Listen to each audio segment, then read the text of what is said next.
सभी पशुपालक भाइयों को मेरा नमस्कार। मैं डॉक्टर वीरेंद्र पूनिया एक बार फिर से एक अन्य विषय पे चर्चा करने के लिए आपके सामने उपस्थित हूँ। पशुपालक भाइयों, आज हम चर्चा करते हैं पशुओं के अंदर होने वाले थनैला रोग की, मैस्टाइटिस की।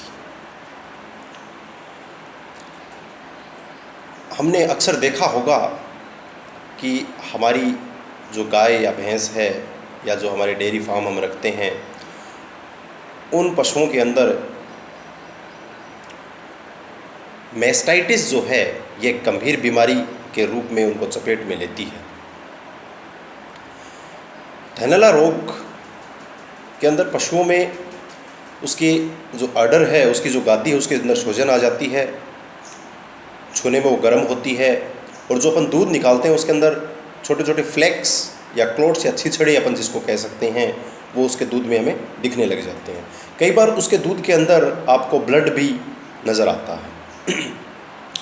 धीरे धीरे करके पशु का दूध कम होना शुरू हो जाता है और कुछ समय बाद उसका जो अडर है वो एकदम ख़त्म हो जाता है और वो गाय और भैंस हमारे किसी भी काम की नहीं रहती। पशुपालक भाइयों, कई बार जो थनैला रोग है उसका हमें पता भी नहीं चलता। वो बिल्कुल सब क्लिनिकल होता है, कोई उसके लक्षण हमें नज़र नहीं आते और हमें पता नहीं चलता क्योंकि उसके लक्षण नहीं है, और धीरे धीरे करके उसका पशु का दूध कम होना शुरू हो गया और एक समय बाद वो खत्म हो जाता है। इस थनैला रोग के लिए हम आज चर्चा करेंगे, और चर्चा का जो हमारा वही है कि इसका इलाज हम घरेलू पद्धति से और होम्योपैथिक पद्धति से कैसे करें। थनैला रोग के जो कारण हैं वो काफ़ी होते हैं, काफ़ी प्रकार के बैक्टीरिया हैं। स्ट्रेप्टोकोकस है, जैसे माइकोप्लाज्मा है, इकोलाई है, कॉर्निबैक्टीरिया है। ये विभिन्न बैक्टीरिया जो हैं ये इसके कारण होते हैं। अब हमें एक तो सबसे बड़ी जो चीज़ हमें करनी होती है, हमें जो हमारा जो जहाँ हम पशु रखते हैं, तबेला जो है या हम जो अपने घर पे रखते हैं या जो अपना डेयरी फार्म है, उसकी साफ़ सफाई हमें बहुत अच्छे से करनी है। साफ़ सफाई का ध्यान हमें बहुत ज़्यादा रखना है। अगर हम साफ़ सफाई उस अपने जो पशु जहाँ अपन रख रहे हैं उसकी पूरी तरह से करते हैं तो 90% जो पशुओं के अंदर थनैला रोग होने की संभावना है वो खत्म हो जाती है। अगर उसके बावजूद भी, साफ़ सफाई के बावजूद भी अगर थनैला रोग हो गया है तो हम अपने घर पे क्या कर सकते हैं।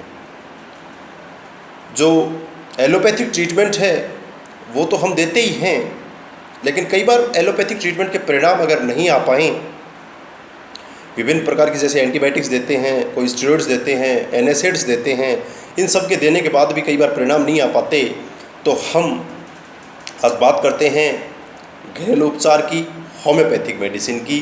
थनैला रोग के अंदर हम इनको कैसे काम में लें। सबसे पहले अपन चर्चा करें घरेलू उपचार की, तो पशुपालक भाइयों, घरेलू उपचार के अंदर मैं आपको बताना चाहूँगा कि जो ग्वारपाठा होता है, एलोवेरा जिसको बोलते हैं, ग्वारपाठा आप कहीं से फ्रेश लेके आना है। फ्रेश का मतलब सीधा आपको खेत से लेके आना है, कहीं शॉप से, कहीं दुकान से नहीं लाना है। बाहर कहीं जंगल में अगर ग्वारपाठा लगा हुआ है या फिर आपके कहीं खेत में लगा हुआ है तो वहाँ से आप ग्वारपाठा ले आओ, एलोवेरा ले आओ। 200 से 250 ग्राम आपको ग्वारपाठा लेना है। उसके बाद आपको जो हमारे घर में जो बहुत ही आसानी से उपलब्ध है, हल्दी, वो 40 से 50 ग्राम हमें लेनी है। और तीसरी चीज़ जो हमें लेनी है वो है चूना। जो दुकान बाज़ार में पान के अंदर जो चूना डालते हैं, पान बनाते हैं, वो चूना आपको लेकर के आना है। वो चूना आपको 10 से 15 ग्राम लेकर के आना है। तो एलोवेरा के जो ग्वारपाठा है उसके आप छोटे छोटे टुकड़े कर लो। 200 से 250 ग्राम जो ग्वारपाठा आपने लिया उसके अंदर हल्दी मिलाओ और चूना मिला करके थोड़ा सा पानी डाल के मिक्सी के अंदर डाल के उसका पेस्ट बना लो। मिक्सी से उसका पेस्ट तैयार हो जाएगा। उसके बाद आपने जो अपना जो पशु है जिसके अंदर थैलेला रोग की शिकायत है, आप वो पेस्ट उस पशु को दिन में 6 बार लगाओ। ये कम से कम 6 से 7 दिन तक आपको करना है। दिन में 6 बार ये पेस्ट आप अपने पशु को लगाओ। अगर ख़त्म हो जाता है तो आप और बना लो। इससे 90% पशुओं के अंदर आपको आराम महसूस होगा, पशु ठीक हो जाएगा। ये तो हुआ एक घरेलू इलाज।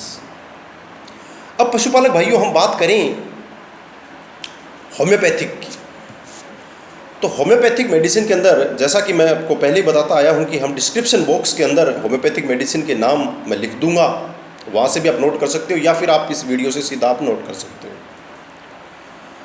होम्योपैथिक मेडिसिन में जो सबसे पहली है वो है आर्निका 30। आर्निका 30 की आप 10 बूंद दिन में 3 बार 3 दिन तक जीभ के ऊपर या रोटी के ऊपर डाल के आप पशु को खिलाओ, उससे उसको आराम मिलेगा। दूसरी जो होम्योपैथिक मेडिसिन आप इसके अंदर काम में लेना चाहो ले सकते हो, वो है आपकी एकोनाइट 30। एकोनाइट 30 इसकी आप 10 बूंद प्रत्येक आधा घंटे पर और कुल 6 बार आप ये अपने पशु को दो, इससे भी आपके पशु को आराम मिलेगा। तीसरी जो होम्योपैथिक मेडिसिन इसके अंदर कारगर है वो है बेलाडोना 1M। इसकी 10 बूंदें दिन में 2 बार 3 दिन तक लगातार दीजिए, इससे भी आपके पशु को मैस्टाइटिस के अंदर लाभ मिलेगा। ये तीनों दवाएं आप एक साथ ला करके भी दे सकते हो अलग अलग, और इनको मिला करके इनका कॉम्बिनेशन बना करके भी दे सकते हो। अच्छा, कई बार क्या होता है, दूध के अंदर छिछड़े आते हैं, दूध के अंदर क्लॉट्स आते हैं। जब आप छान के देखोगे दूध को तो उसके अंदर छलनी के अंदर आपको क्लॉट्स नज़र आएंगे, छिछड़े नज़र आएंगे। उस केस के अंदर होम्योपैथिक जो मेडिसिन आपको देनी है वो है सल्फर 30 एंड कार्बोवेज 30। इन दोनों को आपस में मिलाना है। आप 5-5 ml दोनों ले लो, दोनों को आपस में मिला दो।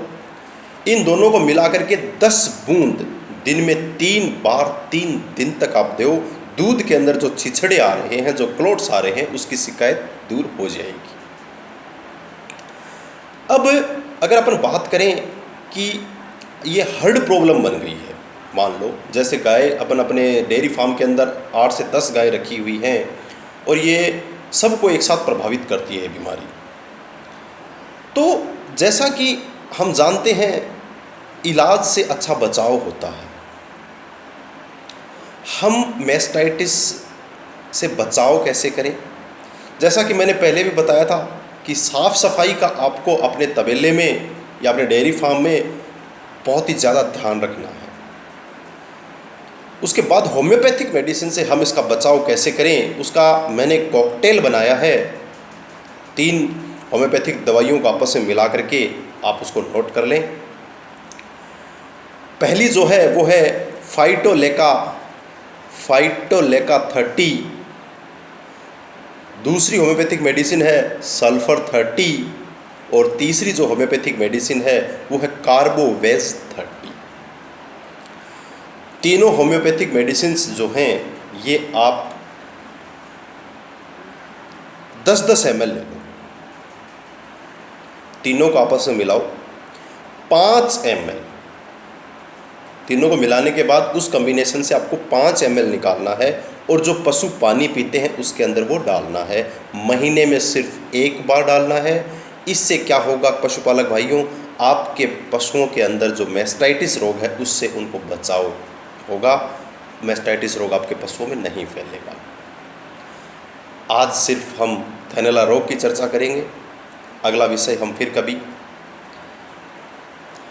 और मैं सभी अपने मित्रों से, अपने पशुपालक भाइयों से ये रिक्वेस्ट करता हूँ, ये निवेदन करता हूँ कि मेरे इस चैनल को आप सब्सक्राइब करें, शेयर करें, लाइक करें, कमेंट करें, ताकि ये हर पशुपालक के घर तक ये पहुँचे और इससे वो लाभान्वित हो। जय हिंद, जय भारत।